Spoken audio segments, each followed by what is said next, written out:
রেবতী কী বানাচ্ছ? সোয়া টিক্কি। সোয়া tikki?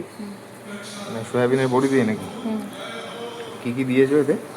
Soybean boil করে গ্রেটারে great করে দিয়েছি, হুম। পেঁয়াজ, রসুন, আদা কুচি, ধনেপাতা কুচি, আর বাইন্ডিংয়ের জন্য একটু বেসন বা ময়দা আর কর্নফ্লাওয়ার।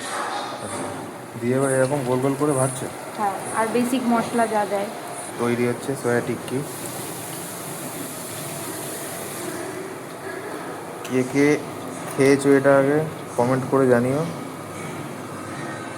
আমি ফার্স্ট টাইম ট্রাই করব। অদিতি বানাচ্ছে। মিক্সারটা দেখে মনে হচ্ছে খুবই টেস্টফুল হবে। চলো রেডি হোক, তারপরে আবার দেখাচ্ছি তোমাদের। আমাদের সয়া টিক্কি রেডি হয়ে গেছে। তোমরা কমেন্ট করে জানাও কেমন হয়েছে দেখতে। ভিডিওটা ভালো লাগলে লাইক করে দিও এবং চ্যানেলটা সাবস্ক্রাইব করে দিও।